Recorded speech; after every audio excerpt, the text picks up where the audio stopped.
जय हिंद दोस्तों। जैसा कि मैंने आपको पिछली वीडियो में बहुत बेहतरीन तरीके से श्वसन तंत्र है जो उसको समझाने का कार्य किया, कहीं ना कहीं आपके एग्जाम की दृष्टि से बहुत महत्वपूर्ण चैप्टर होने का यह काम कर रहा है और चीज़ों को बहुत बढ़िया तरीके से हम पढ़ रहे हैं। आगे बढ़ते हैं, आखिर चीज़ें क्या कहती हैं और एग्जामिनर किस प्रकार से आपसे क्वेश्चन कहता है।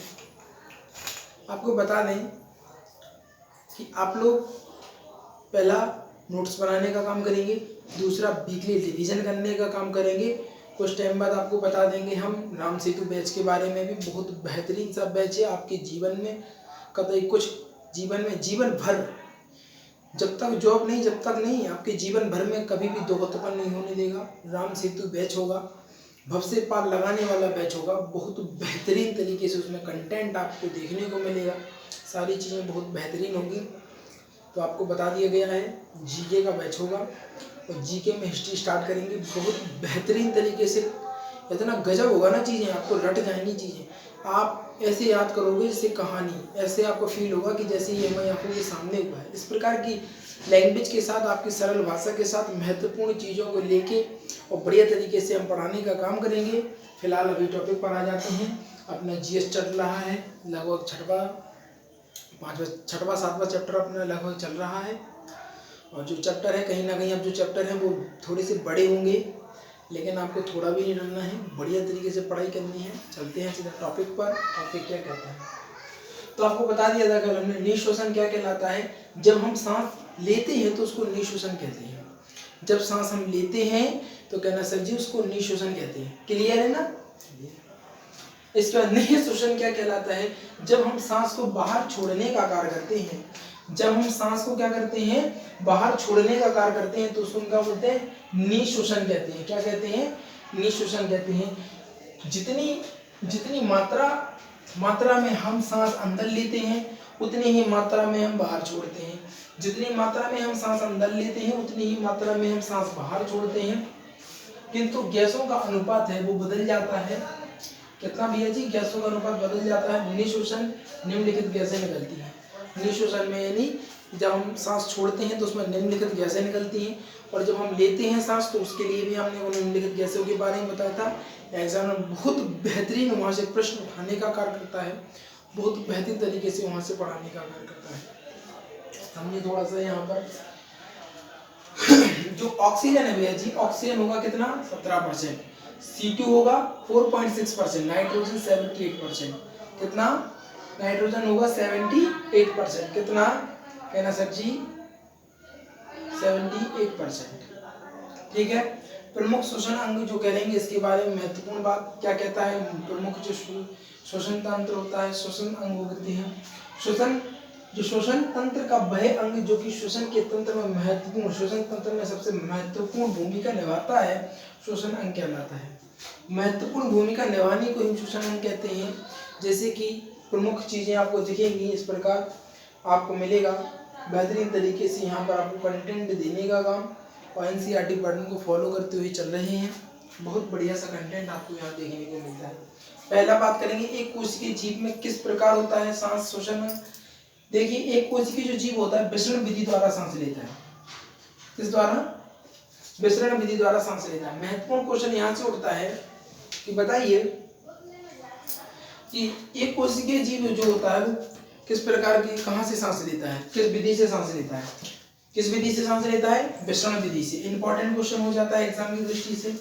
इसके बाद बात करेंगे जलीय जीव। जलीय जीव क्या होता है, इसको कुलोम गलफड़े यानी गलफड़े द्वारा सांस लेने का काम कौन करते हैं, जलीय जो जीव होते हैं। कहीं ना कहीं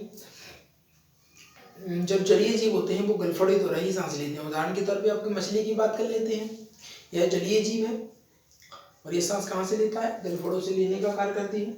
इसके बाद कीटों की अगर बात करेंगे तो कीटें किस प्रकार सांस लेती हैं, कहना श्वसन नली द्वारा। कैसे, श्वसन नली द्वारा। भैया जी यहाँ से क्वेश्चन आते हैं, हर बार हम आपको बताते जा रहे हैं कि किस प्रकार की चीजें, कैसा बेहतरीन सा कंटेंट आपको यहाँ पर देखने को मिल रहा है। बढ़िया सी चीजें हैं। कीट कहाँ से उठते हैं, कहना सर जी कीट जो लेते हैं श्वास नली से सांस लेते हैं। इसका क्या लेते हैं, जो बच्चा मेढक होता है, समझिए टेंट पूल, जो टेंट पूल होता है एक्चुअली में, जो आपने अच्छा कहना सर जी ये हमें समझ में नहीं आ रहा ना, हम समझाएंगे। हम काहे के लिए खड़े इधर पे, समझो थोड़ा सा इसको। आपने देखा होगा किसी तालाब में या किसी नाली वगैरह में या कीचड़ जहाँ पर एरिया में जमा रहता है, तो वहाँ पर इस तरीके से जैसे छोटी छोटी जैसी छोटे बच्चे कहते हैं भैया जी यहाँ पर तो मछली हैं। क्या है? एक्चुअली भैया जी वो मछली नहीं होती है, वो मेंढक के बच्चे होते हैं। वो अंडे से निकलने का कार्य करते हैं और उसके बाद जो बच्चे होते हैं ना, तो वो मछली जैसे लगती है जैसे मछली चल रही हो। तो वो किस प्रकार सांस लेते हैं, इसी के बारे में बात करने का काम कर रहे हैं। गिल्स द्वारा। किसके द्वारा भैया जी? गिल्स द्वारा। किसके द्वारा? गिल्स द्वारा। ठीक है। छोटी छोटी ऐसे ऐसे होंगे, आप लोगों ने देखा भी होगा, ऐसे ऐसे ऐसे ऐसे ऐसे पानी में चकते ऐसे ऐसे सर्व सर्व सर्व इस प्रकार के। बहुत से बालक तो ऐसे भी होंगे, उनको डिब्बों में पकड़ के रखते होंगे मछली पकड़ ली, मछली पकड़ ली, है ना। तो बात कर लेंगे जो बच्चे मेंढक होते हैं यानी टेंडपोल जो होते हैं, वो गिल्स द्वारा सांस लेने का कार्य करते हैं। इसके बाद बात करेंगे हम निष्क्रिय मेंढक। निष्क्रिय मेंढक यानी भूमि के अंदर वाले जो मेंढक होते हैं, मैंने मतलब जो भूमि के अंदर अगर कोई है, कीचड़ के अंदर चला है या मट्टी के अंदर है जो, है ना, तो वो किस प्रकार सांस लेते हैं? कहना सर जी त्वचा द्वारा सांस लेते हैं। किस द्वारा? त्वचा द्वारा सांस लेने का कार्य करते हैं। एग्जाम की दृष्टि से बहुत महत्वपूर्ण क्वेश्चन यहाँ पर बनने का कार्य करता है। एग्जामिनर आपसे इस प्रकार क्वेश्चन करेगा कि बताइए जो टेंटपोल है वो कहाँ से सांस लेते हैं, या फिर ऐसे लिख सकते हैं मेंढक के जो बच्चे होते हैं वो कहाँ से सांस लेते हैं? कहना सर जी श्वास नली से। और जो मेंढक होता है वो कहाँ से सांस लेता है? जो मेंढक के बच्चे होते हैं कहाँ से सांस लेते हैं? गिल्स द्वारा सांस लेते हैं। और जो मेंढक होता है वो कहाँ से सांस लेता है? स्क्रीन त्वचा द्वारा सांस लेने का कार्य करता है। कहना सर जी जो बिच्छू है ना, ये बिच्छू ने बहुत परेशान किया। अच्छा बिच्छू की आपकी एक बात बता दें, जो बिच्छू होता है उसका जहर है ना बहुत महंगा बिकता है। एक्चुअली में बहुत ज़्यादा उसमें दवाइयाँ वगैरह भी, एस्टेरॉइड वगैरह भी, बहुत सारी चीज़ों में उसका यूज़ होता है। एक्चुअली में बहुत महत्वपूर्ण होता है उसका जहर। इसकी खेती वगैरह भी होती है, अगर आपको जानकारी होगी इस बारे में। तो भैया जी जो बिच्छू होता है, बिच्छू कहाँ से सांस लेता है? कहना सर जी बुक लंगस से। किससे? बुक लंगस, ठीक है ना, वहां से सांस लेने का कार्य करता है। और मानव का तो सर जी कहना पता ही है हमें, सोते भी बता देंगे, फेफड़े से सांस लेता है। ठीक है ना। यहाँ पे ये देख लेना थोड़ा सा महत्वपूर्ण हो जाता है एग्जाम की दृष्टि से। कहीं ना कहीं जो शब्द आप भूल जाते हैं उन्हीं को से क्वेश्चन उठाने का कार्य करता है।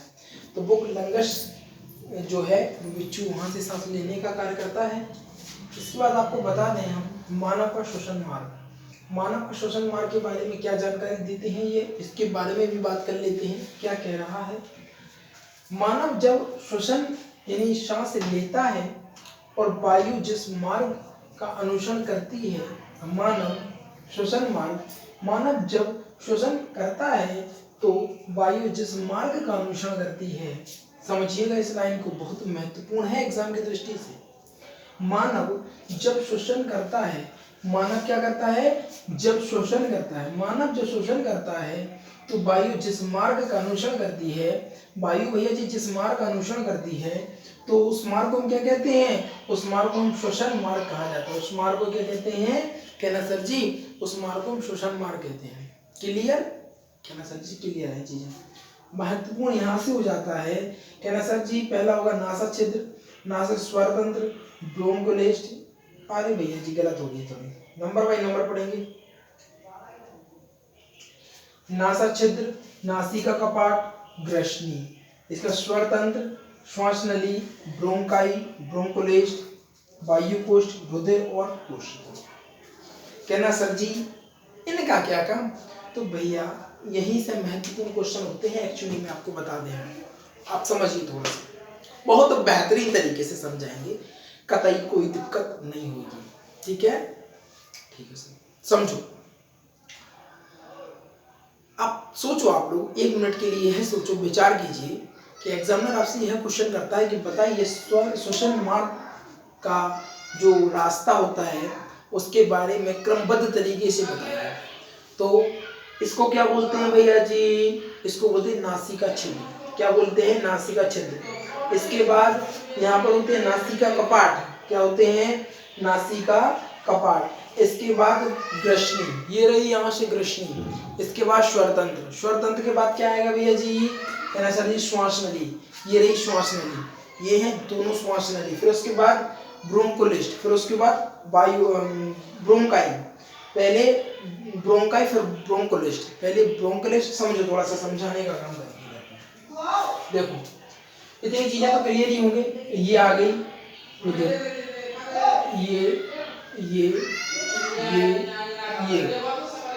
ये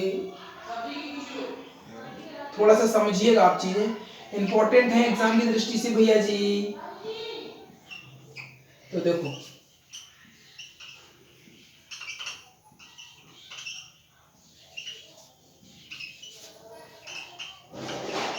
समझो, नासा छिद्र, नासिका कपाट, फिर ग्रसनी, जी ग्रसनी आ गई यहाँ से। ग्रसनी के बाद, ग्रसनी में यहाँ पर स्वर तंत्र होगा।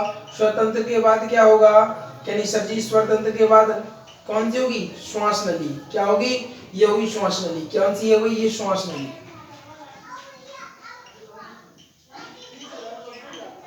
कौन सी बोलते हैं भैया जी, है ना सर जी, इसको श्वास नली। श्वास नली हो गई ना। श्वास नली के बाद ब्रोंकाई, इसको बोलते हैं ब्रोंकाई, और इस पूरे को बोलते हैं ब्रोंकोलिस्ट। इस पूरे को बोलते हैं ब्रोंकोलिस्ट, इस पूरे को बोलते हैं ब्रोंकोलिस्ट। इसके बाद वायु कोष्ठ, वायु कोष्ठ, इसके अंदर एक छिद्र पाए जाते हैं और यहाँ से रुधिर निकलता है। रुधिर, रुधिर यहाँ से पंप करता है, रुधिर वगैरह का काम होता है। और उसके बाद कोशिका है। समझ गए हो गई चीजें। तो नासा छिद्र, नासिका कपाट, नासा छिद्र, नासिका कपाट, ग्रास नली, स्वर तंत्र, श्वसन नली, इसके बाद ब्रोंकाई, ब्रोंकाई ब्रोंकोलिस्ट, उसके बाद रुधिर, रुधिर के बाद कोशिका, रुधिर के बाद कोशिका, ब्रोंकोलिस्ट, वायु कोष्ठ, रुधिर और कोशिका, वायु कोष्ठ, रुधिर और कोशिका। एक बार और, नासा छिद्र, नासिका कपाट, ग्रास नली, स्वर तंत्र, स्वर तंत्र के बाद अपना आ जाएगा श्वास नली, श्वास नली के ब्रोंकाई, फिर उसके बाद ब्रोंकोलिस्ट, ब्रोंकोलिस्ट के बाद जैसे ही हम आगे जाएंगे तो क्या मिलेगा, कहना सर जी ब्रोंकोलिस्ट के बाद आएगा वायु कोष्ठ, वायु कोष्ठ के बाद क्या आएगा, कहना सर जी रुधिर, रुधिर के बाद क्या आएगा, कोशिका। बहुत महत्वपूर्ण था एग्जाम की दृष्टि से। एग्जाम आपसे इसी प्रकार क्वेश्चन करता है। बताइए क्रमबद्ध तरीके से कि जो श्वसन मार्ग का जो रास्ता होता है, जो श्वास जो किन माध्यम से होकर गुजरती है, क्रमबद्ध तरीके से उनको समझाना पड़ता है। कहीं ना कहीं जो बच्चे डिटेल से नहीं पढ़ते हैं उनके जीवन में दुख उत्पन्न हो जाता है।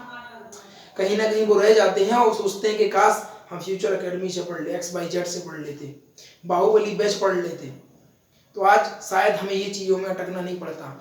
तो आपके जीवन में शायद ना हो, इसीलिए आपको इधर इस जगह पर पढ़ना आवश्यक है। कोई ज्यादा बड़ा मटेरियल नहीं होता है, ज्यादा बड़ी वीडियो नहीं होती है, 20 से 25 मिनट की, बहुत से बहुत 30 मिनट चली जाती हैं। इससे कभी ज़्यादा हम वीडियो अपलोड भी नहीं करते हैं, क्योंकि आपके जीवन में दुख उत्पन्न नहीं होना चाहिए। नोट्स बनाइए, बड़ी तरीके से पढ़िए। तो एक बार रिवीजन करिए। कौन सा, नासा छिद्र, नासिका कपाट, ये क्या है, नासा छिद्र, इसके बाद नासिका कपाट, इसके बाद ग्रसनी, ग्रसनी के बाद स्वर तंत्र, स्वर तंत्र के बाद श्वास नली, श्वास नली के बाद ब्रोंकाई, ब्रोंकाई के बाद ब्रोंकोलिस्ट, ब्रोंकोलिस्ट के बाद क्या आएगा, वायु कोष्ठ, वायु कोष्ठ के बाद आएगा रुधिर, और रुधिर के बाद क्या आएगा, कोशिका। महत्वपूर्ण हो गया क्वेश्चन। तो आपको पता हो गया होगा निःश्वसन क्या कहलाता है। जब हम सांस को छोड़ने का कार्य करते हैं तो निःश्वसन, इसमें ऑक्सीजन 17%, CO2 होगा भैया जी यहाँ पे, CO2 4.6%, N2 78%। प्रमुख स्वर अंग कौन से हैं आपको हमने बता दिया, जो किस प्रकार के लेते हैं। जो कोई एक कोशिकीय जीव होता है विषम विधि द्वारा सांस लेता है, जलीय होते हैं वो गलफड़ी द्वारा सांस लेते हैं, कीट श्वास नली द्वारा सांस लेते हैं, मेढक के जो बच्चे होते हैं गिल्स द्वारा सांस लेते हैं, और जो मेढक होते हैं वो त्वचा द्वारा सांस लेते हैं, बिच्छू होते हैं पुंग कलेंस के द्वारा सांस लेते हैं, मानव होता है फेफड़े द्वारा सांस लेते हैं। स्वर तंत्र का मार्ग बता दिया हमने, नासा छिद्र, नासिका कपाट, ग्रसनी, स्वर तंत्र। स्वर तंत्र के बाद क्या आएगा, कहना सर जी श्वास नली, श्वास नली के बाद ब्रोंकाई, ब्रोंकाई के बाद ब्रोंकोलिस्ट, ब्रोंकोलिस्ट के बाद वायु कोष्ठ, वायु कोष्ठ के बाद रुधिर आ जाएगा, रुधिर के बाद कोशिका आ जाएगा। ये सब बहुत बेहतरीन चीज़ें कहीं ना कहीं लग रही होंगी आपको, आशा करता हूँ। इस साथ वीडियो को समाप्त करते हैं। आपको बता दें कि वीडियो को लाइक कर दीजिएगा, चैनल को सब्सक्राइब कर दीजिएगा और शेयर करके आइए अपने यार दोस्तों चाहने वालों के साथ, क्योंकि आज की जो वीडियो थी कहीं ना कहीं बेहतरीन, गजब और लाजवाब होने का कार्य कर रही थी। आप लोगों में एक बात बता दूं, मैं कभी भी स्टार्टिंग में ये कभी नहीं कहता कि वीडियो को लाइक कीजिए, नुगनी करने की आदत नहीं है। आखिरी में इसलिए कहता हूँ, अगर आपको मन ना हो तो आप यहाँ से जाके, कम से कम नहीं हो सुनना नहीं है तो आप चले जाओगे, अपनी टाइम खराब नहीं करोगे। अब स्टार्टिंग में कहेंगे नहीं भाई लाइक करो, चैनल को सब्सक्राइब करो, नुगनी नहीं चाहिए हमें, है ना। बहुत बढ़िया तरीके से आप लोग पढ़ाई कीजिए। मेरा माध्यम सिर्फ और सिर्फ है कि हमारे द्वारा लोगों को शिक्षा बहुत बेहतरीन क्वालिटी की मिले। आजकल जो शिक्षा का स्तर है कहीं ना कहीं पैसे वालों के लिए बन चुका है, बहुत पैसा खर्च हो। चाहे आपको बुक बता दें, आज अगर आप एक बुक खरीदेंगे उसमें पूरा कंटेंट ही मिलेगा, उसके पीछे 4 बुकों का प्रचार मिलेगा कि भैया जी ये खरीदिए, ये बुक के साथ ये मिलेगा, इसके साथ ये, इसके साथ ये कंटेंट। एक बुक में कभी कुछ नहीं ढूंढ पाएंगे आप, बहुत परेशान है भैया। शिक्षा एक आज व्यापार हो चुका है, आपको बता दें। और ये फ्यूचर एकेडमी XYZ है, ये व्यापार नहीं, संसार बसाने में विश्वास रखता है। इस साथ वीडियो को समाप्त करते हैं। तो वीडियो को लाइक, चैनल को सब्सक्राइब, शेयर करके आना है अपने यार दोस्तों चाहने वाले। आज की वीडियो बेहतरीन, गजब और लाजवाब होने के